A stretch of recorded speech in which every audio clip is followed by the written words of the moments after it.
Alors, bonjour à tous, bienvenue pour cette petite démonstration. Je vais essayer de vous expliquer un peu comment fonctionne cette interface et surtout vous montrer les quelques petites astuces que j'y ai rajoutées.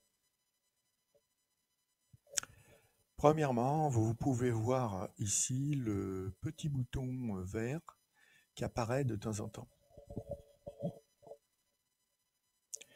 Eh bien, c'est le feu vert pour commencer à parler, ce qui me permet de ne pas perdre le début des mots.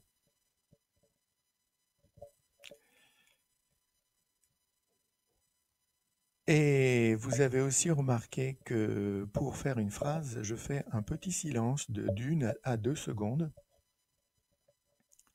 ce qui permet de mettre une majuscule devant la phrase et un point à la fin, automatiquement pour que je puisse faire du texte, je dirais déjà un petit peu préformaté.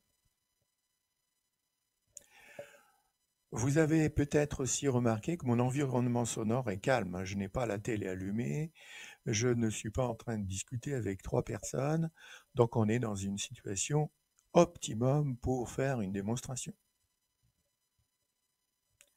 Vous pouvez aussi voir et constater la vitesse de transcription qui est, ma foi, ma marque de fabrication. La vitesse de transcription, elle ne doit pas dépasser 1 seconde.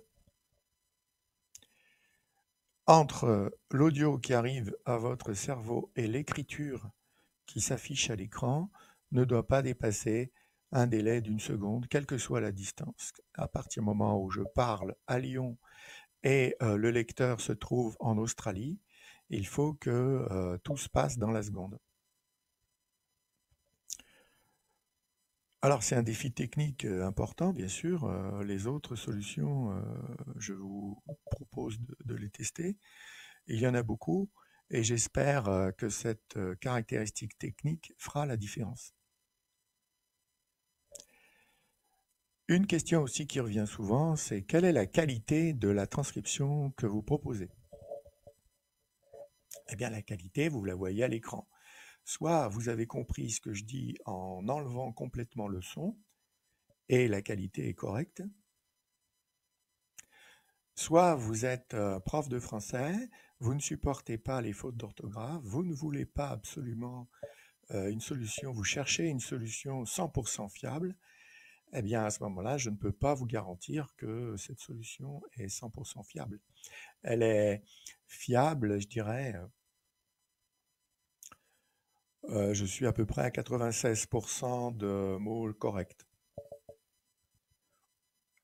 Et une personne malentendante, moi je suis malentendant, eh bien je capte quand même pas mal de mots. Et si j'en rate 10 ou 15 par-ci par-là, eh bien s'ils sont écrits à l'écran, je me suis servi des quelques mots de la ligne.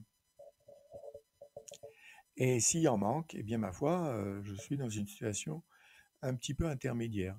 Soit j'ai eu un peu de chance et le mot est écrit à l'écran et je suis servi,